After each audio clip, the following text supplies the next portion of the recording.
I want to go to the issue too of tariffs. Winemakers have been locked out effectively of the Chinese market. Those tariffs are now up to over 200% in terms of the levies on our wine. It comes after the Chinese Communist Party inks an economic and security agreement with Iran and places retaliatory sanctions on the US and Canadian officials for speaking out about the abuse of the Uyghurs. Although I have to say here, Stephen Conroy out of Canada, it certainly wasn't the Prime Minister speaking about the Uyghurs, it was the Parliament. Nonetheless, it's not going away with China, is it? No, absolutely not. I think our ambassador recently said they're going to be vindictive and Australians have to get used to that. And I think that is a very important statement from our ambassador.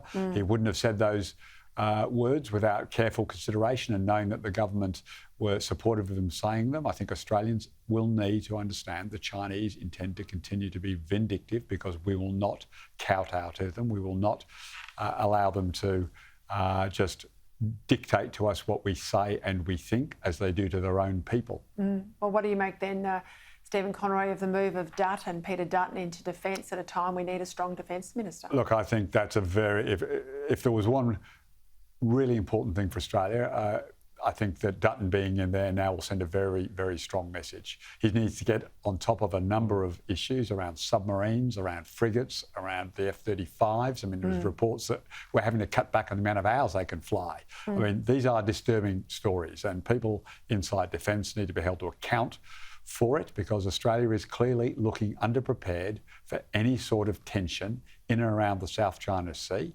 People talk about the problems around Taiwan. Australia has an absolute direct interest in maintaining the international rules. And China have made it very clear they're going to ignore them. They're going to challenge and they're going to basically try and pretend to the world that the South China Sea is an inland lake of China. And they're going to demand that everybody follow their lines or be punished. Quick comment from you, Gideon, on the reshuffle more broadly. What did you make of it?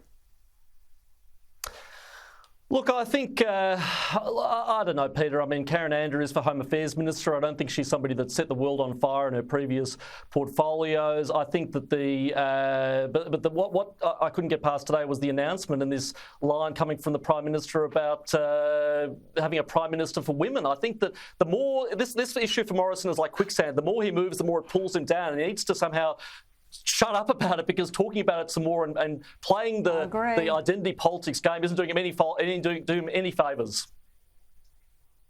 Yeah, the only Prime Minister for women that women want is a Prime Minister in the bloody seat, not some other apologist. That's all we want. All we want. Equality, that's about it.